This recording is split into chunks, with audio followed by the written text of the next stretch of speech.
graça e paz a todos. Amém. Abra sua Bíblia aí no 1 de Samuel,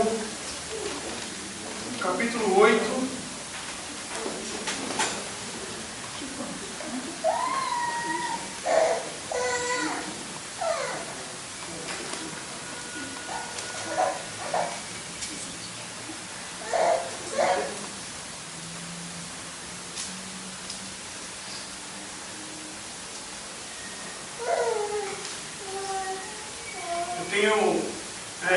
Nos últimos meses eu tenho passeado pelo Velho Testamento, assim, e eu vou compartilhar com vocês assim, uma coisa que eu tenho me assustado muito, assim, né? Eu nunca eu tenho sido tomado por um sentimento de muito pesar, assim, né, com o Velho Testamento, como eu posso explicar, né? Assim, eu fico impressionado assim, com algumas coisas que acontecem no Velho Testamento. E eu tenho orado muito para Deus, né, para que Deus me revele. Porque, assim, na maioria das partes, assim, eu me impressiono pela crueldade, né, de algumas coisas, alguns fatos que acontecem no Velho Testamento. E isso tem me tocado muito, assim, né? E eu tenho perguntado para Deus, por que, né? E porque é tão duro, né? O povo de Israel precisava ser tratado assim, tão duro, né? Tão duramente. E Deus tem falado ao meu coração, né, a respeito disso. E trazendo um pouco para os dias de hoje, né? A gente viveu aí um período muito fervoroso, né? Muito paixão, né? Que foram as eleições, né? A gente teve... cada um tinha a sua convicção, né? Nós somos um povo, o Brasil tem quase 200 milhões, né, de habitantes, e a gente viveu um período assim de muita paixão, né? Muita volúpia, né? Aquilo que era o pensamento do povo, né? E mais ainda, porque hoje a gente consegue ter contato com cada um, né? Todos nós hoje somos formadores de opinião, né? Todos nós temos algo a dizer, né? Todos nós criamos conteúdo. E a gente, não que no passado nós não fôssemos formadores de opinião, não criássemos conteúdo, mas é que hoje eu consigo ver o conteúdo que muita gente produz ao mesmo tempo, né?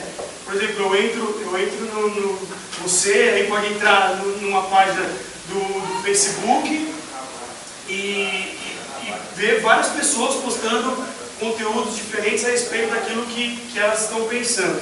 E com a política, né, não foi diferente. Cada um postou aquilo que pensava, todo mundo estava aí com as suas convicções, né, e muitas denúncias, e a gente, às vezes a gente extrapola algumas coisas, né? E passou esse período, passou o período da eleição, mas não passou, né? Ficou ainda assim, foi uma eleição muito conturbada, né? E o que a gente viu que sobrou disso tudo foi um ódio tremendo, né? A gente está vivendo um período assim de muito rancor, né? De muito ressentimento, né? De muita amargura, um derrotismo assim tremendo de um lado, né? A gente sem perspectiva de futuro, ou seja, né? A gente está perdendo a fé, né? Na verdade, né? A gente talvez, né, espero que com o povo de Deus não tenha acontecido isso, mas a gente sabe que aconteceu também. A gente depositou a nossa fé em algumas pessoas, ou numa pessoa que talvez poderia mudar o destino do nosso país, e muitos de nós, mesmo crendo em Deus e tendo a convicção de que Jesus Cristo é o Salvador e o único Redentor desse mundo, a gente se decepcionou. E eu me incluo nisso também. Eu fiquei, não no segundo turno, mas no primeiro turno eu fiquei extremamente decepcionado, né? E é um pouco sobre isso que eu quero falar hoje, né? Sobre a nossa fé, né? Onde a gente tem colocado a nossa fé. E aqui nesse capítulo aqui de Samuel, de 1 Samuel, não é igual, né? Guardadas as proporções, né, do que estava acontecendo, mas era um período vamos dizer assim, de eleição também, né? Porque o contexto aqui, o povo de Israel tinha sido liberto da escravidão, eles tinham saído lá da terra do Egito, onde eles eram escravos, tinham caminhado 40 anos no deserto. Deus tinha feito, ali tinha separado, né, tinha separado um povo, tinha ensinado o povo, doutrinado o povo, tinha levantado um líder, levantou Moisés, depois levantou Josué, para que tirasse o povo do Egito, aquele povo que saiu do Egito e chegou à terra prometida. Não foi o mesmo povo que saiu do Egito, né? Eles foram, devido à falta de fé desse povo, né? Eles foram sendo separados, né? Deus foi ali tirando, né, aqueles que tinham pecado contra ele, e chegou na terra de Canaã um outro povo. Foram os filhos, né, daqueles que tinham sido libertos ali do Egito. Aí depois daquele período, Deus tinha levantado profetas, juízes, né, que eram os porta-vozes de Deus, os que traziam a palavra de Deus para o povo. E chegamos nesse momento aqui de 1 Samuel 8, onde o povo já não quer saber dos juízes que Deus estava levantando. A gente vai ver aqui que esses juízes, um pouco para trás, assim, os juízes vêm se corrompendo, se pervertendo, né? Não vêm seguindo as escrituras, a palavra de Deus, e o povo vai se enfadando, né? Vai se enchendo, né, mesmo da corrupção desses juízes, e chega uma hora que o povo chega para Samuel e fala: olha, Samuel, eu não quero mais o juiz, né? Eu quero um rei. Então vamos ler aqui, né? Vamos começar do capítulo 7 em diante. Disse o Senhor: o que os acharam? Disse o Senhor a Samuel: ouve a voz do povo em tudo quanto dizem, pois não é a ti a quem tem rejeitado, porém a mim, para que eu não reine sobre eles. Conforme todas as obras que fizeram desde o dia que os tirei do Egito, até os dias de hoje, deixando-me a mim e servindo a outros deuses, assim também fazem a ti. Agora, pois, ouve a sua voz, contudo lhes protestarás solenemente, e lhes declararás qual será o modo de agir do rei que houver de reinar sobre eles. Referiu, pois, Samuel todas as palavras do Senhor ao povo, que lhe havia pedido um rei, e disse: este será o modo de agir do rei que houver de reinar sobre vós. Tomará os vossos filhos e os porá sobre os seus carros, para serem seus cavaleiros, e para correrem diante dos seus carros. E os porá por chefes de 1000 e chefes de 50, para lavrarem os seus campos, fazerem as suas colheitas e fabricarem suas armas de guerra e os apetrechos dos seus carros. Tomará as vossas filhas para perfumistas, cozinheiras e padeiras. Tomará o melhor das vossas terras, das vossas vinhas e dos vossos olivais, e o dará aos seus servos. Tomará a dízimo das vossas sementes e das vossas vinhas, para dar aos seus oficiais e aos seus servos. Também os vossos servos e as vossas servas, e os vossos melhores mancebos e os vossos jumentos tomará, e os empregará no seu trabalho. Tomará o dízimo do vosso rebanho, e vos servireis de escravos.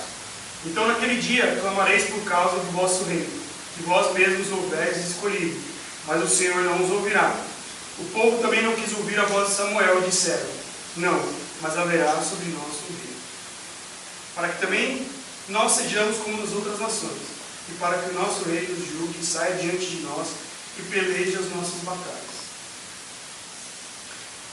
Então a gente vê aqui um caso também de eleição, né? Assim, não foi democrático, né? Porque ali Samuel era o porta-voz, então quem Deus falasse, né, para Samuel seria o ungido rei sobre Israel.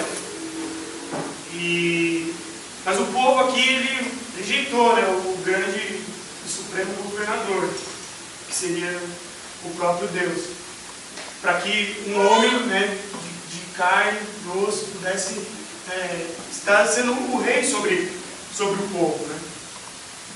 Então a gente vê que o povo ali de Israel, todo momento, né? Desde que eles saíram do Egito ali, eles acreditavam. Eu não duvido que o povo acreditava em Deus, mesmo porque Deus naquela época ele era um Deus que operava milagres e maravilhas que o povo podia ver, assim, coisas que hoje, sei lá, a gente pode dar alguns exemplos, abrir o Mar Vermelho, né? São coisas assim grandiosas que Deus operava naquele momento. Não que Deus não opere coisas grandiosas hoje em nossas vidas, mas naquele momento tudo era muito grande, assim, né? Era muito novo, né? E o povo estava sendo formado, então o modo de operar de Deus era muito mais visível, né? Hoje a gente sabe que Deus opera grandes coisas em nossas vidas, mas muitas vezes o operar, o agir de Deus é nos bastidores. A gente está ali, né? A gente às vezes nem sabe o que Deus está fazendo, mas mesmo assim, né? O povo rejeitou o governo, o agir de Deus, né? Então, assim, eles acreditavam em Deus, né? Mas eles tinham uma tremenda falta de fé, né? E há um tempo atrás, eu conheci um cantor, né?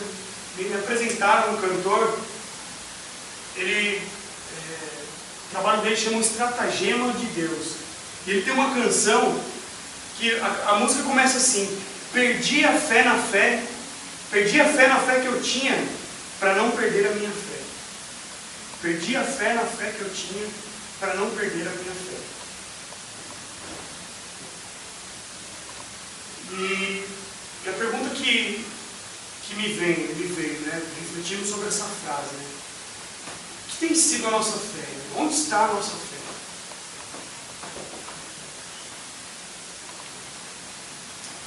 Algumas semanas atrás o Isma pregou aqui sobre o relativo e o absoluto.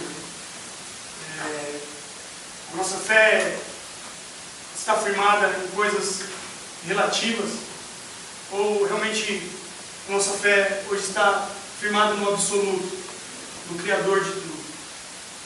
A gente pode se decepcionar com várias coisas, né? Quando a gente coloca a nossa fé em coisas que são relativas. Como, por exemplo, nesse período de eleição que a gente teve. A gente espera que um líder, né, um governante eleito pelo povo possa ser o transformador da nossa realidade. Mas a gente sabe que o único que pode transformar a nossa realidade, né, o nosso viver, apesar das circunstâncias, né, apesar dos governantes, apesar do presidente, é o Senhor Deus. Hoje em dia, uma coisa que tem me preocupado muito é porque os cristãos, nós cristãos, estamos sendo influenciados por uma palavra de fé que não tem nada a ver com a fé das Escrituras. A palavra que hoje vem sendo pregada em muitas igrejas, na televisão, no rádio, é uma palavra que não passa de feitiçaria.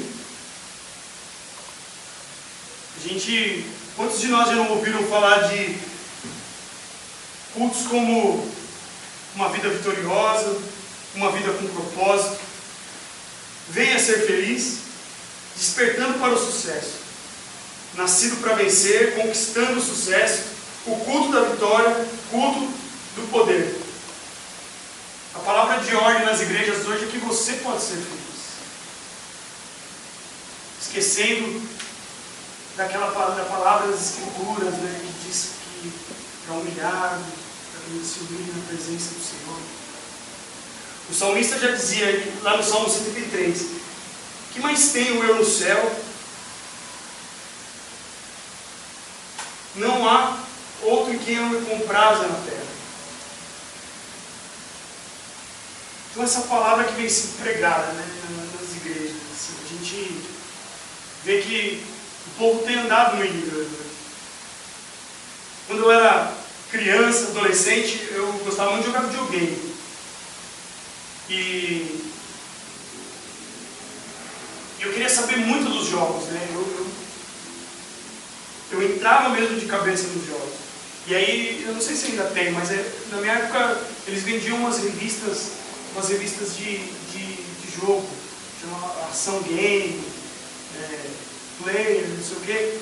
E eu comprava essas revistas, porque ali nessas revistas eu tinha, às vezes tinha jogos que chegavam numa certa fase e eu não conseguia passar. Então essas revistas elas me davam códigos secretos ou senhas que eu podia passar de fase ou ganhar mais vidas, né? Eu podia pular fases e ir direto para uma fase próxima da fase final. E hoje em dia a gente fica buscando né?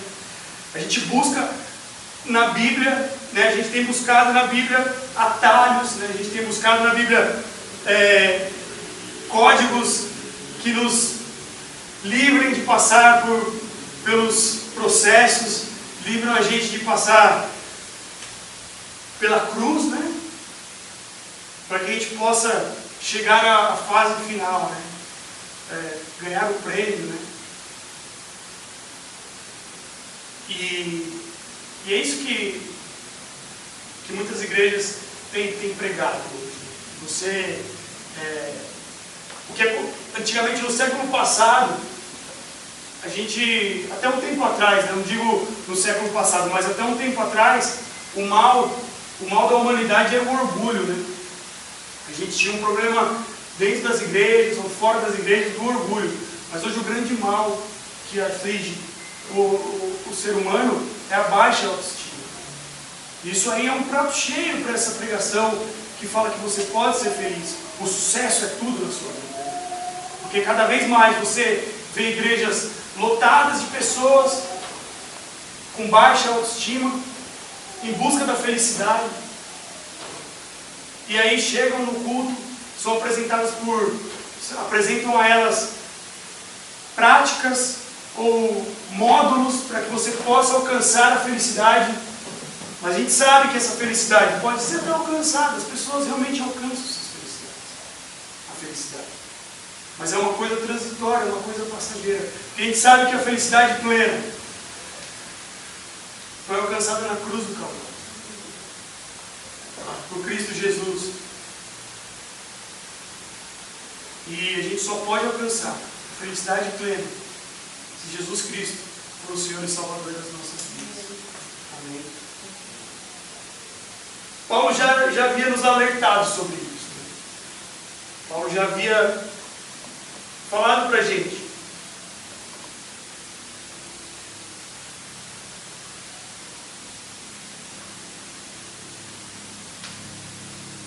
Ele diz: ora, o Espírito afirma expressamente que nos últimos tempos alguns apostatarão da fé, por obedecerem a espíritos enganadores e ensinos de demônios. Isso está lá em 1 Timóteo 4,11. Existiu um homem chamado Napoleão Hill. E ele é o pai do que chamam hoje das técnicas modernas motivacionais usadas pelos animadores de auditório. Ele mesmo diz, esse Napoleão Hill, ele é adepto da feitiçaria. E ele atribui o seu trabalho de motivação à escola de mestres, que segundo ele mesmo, são espíritos guias. Então a gente, essas técnicas motivacionais que muitas vezes a gente tem procurado, né? Elas têm uma raiz demoníaca mesmo, né? Porque a gente sabe que o caminho da cruz, né? A gente sim é motivado, mas o sucesso para alcançar a cruz é a morte, né? A gente tem que morrer para a gente mesmo, para que a gente possa viver. É o caminho contrário, né? É o morrer para si, para ter vida em Cristo, para alcançar a plenitude de vida, aquilo que realmente nos vai trazer a satisfação interior. Não é fácil morrer para si mesmo. Não é fácil morrer para as nossas vontades. Mas quando a gente olha para a cruz, a gente olha para essa grandiosa obra, a gente vê o quanto vale a pena a gente caminhar nesse caminho.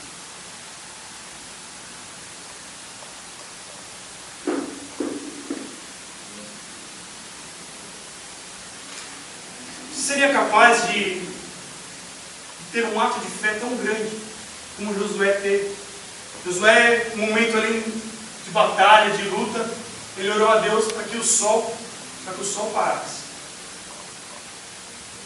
E a sua fé foi tão grande que o sol realmente parou. Aí você pode falar assim, mas eu sou... Não dá para comparar a minha vida com a vida de Josué. Josué, como Moisés, como Davi, são personagens bíblicos. Né? A gente tende a olhar para a Bíblia, né, para os personagens da Bíblia como seres sobrenaturais, né? Como pessoas que são pessoas diferentes da gente. Mas o mesmo Espírito que estava sobre Josué, o mesmo Espírito que estava sobre Moisés, sobre Davi, é o mesmo Espírito que está sobre você e sobre mim. E se a gente tiver a fé, como a própria palavra diz, do tamanho de um grão de mostarda, a gente pode fazer coisas semelhantes. E Paulo Júnior fala que o único livro, ele disse, né, que o único livro que pode substituir a Bíblia é o livro da vida do Cordeiro. E nesse livro, o próprio Deus está escrevendo a tua história e a minha história. E a palavra de Deus diz que, lá em Apocalipse, que o Cordeiro virá e abrirá esse livro. O que será que o Cordeiro vai encontrar quando abrir esse livro? O livro da tua vida. O que será que ele vai encontrar? Ele vai encontrar que você foi um conquistador de bens materiais, um vitorioso de vitórias artificiais que vinham para anestesiar um ego faminto, insaciável? Ou ali vai estar escrito uma história de um homem ou de uma mulher que foi transformado de luta em luta, de vitória em vitória, de batalha em batalha, num mais que vencedor. Um mais que vencedor em Cristo Jesus. Talvez nos dias de hoje a nossa grande missão não seja derrubar um grande muro, uma grande muralha. Ou talvez a nossa grande missão não seja derrotar um gigante, ou não seja guiar um grande povo a uma terra desconhecida. Como eu disse aqui no começo, a fé nos homens, ou a fé nas coisas, nos trazem o medo. E segundo a Bíblia, que diz que o perfeito amor lança fora todo o medo, a gente pode concluir então que o medo, que o contrário de medo, é o amor. Porque o perfeito amor, ele lança fora todo o medo. E o medo, ele nos paralisa e sufoca a fé genuína. Mas como eu disse, o medo é o contrário do amor. O perfeito amor lança fora todo o medo. A fé genuína em Deus nos torna mais humanos. Nos traz a empatia. A empatia que é sentir a dor do outro. A gente, na busca da santificação, de conhecer o nosso Deus, na busca de ter uma fé genuína, muitas vezes no caminho a gente se perde em algumas coisas. Por exemplo, a gente acha que a santificação, quanto mais santo, a gente fica de ter uma impressão de que a gente vai virar semideus. É porque agora eu sou santo, né? Então agora eu falo baixo, né? Eu me visto de uma forma santa. A gente adota dogmas para as nossas vidas, a gente adota jeitos, a gente adota maneiras de falar, né? Mas na verdade, quanto mais santo, quanto mais santificado na presença de Deus a gente se torna, mais humano a gente fica, né? Mais próximo um do outro a gente fica. A gente se relaciona mais. A gente quer estar junto com as pessoas. A gente quer se relacionar. A gente quer saber mais do outro. E que falta faz, né, irmão? Que falta faz a gente ter isso, né? Da pessoa que se importa com a gente. Hoje em dia é muito difícil você encontrar alguém que realmente queira conversar com você. As pessoas, muitas vezes elas perguntam para você, oi, tudo bem? E se você falar para ela, não está tudo bem, estou passando por ano, virou automático, né? Ou melhor, né? Muitas vezes as pessoas não estão nem perguntando oi, tudo bem, porque elas têm medo de que você não esteja tudo bem com isso. Então, é um desafio nas nossas vidas, a gente se preocupar com a vida do nosso próximo. A palavra diz que Jesus, um pouco antes de se entregar por amor a mim e a você, ele teve dores de parto. Sentiu fortes dores.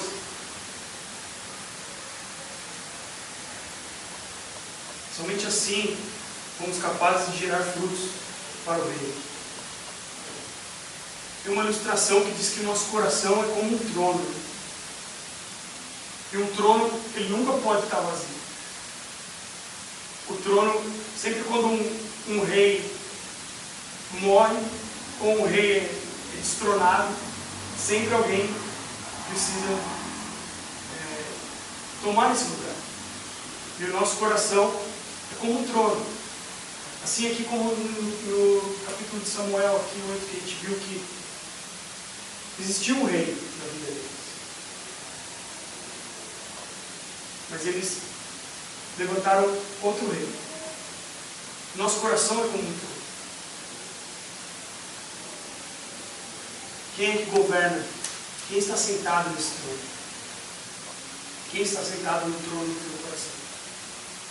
Quem reina? Quem governa a tua vida?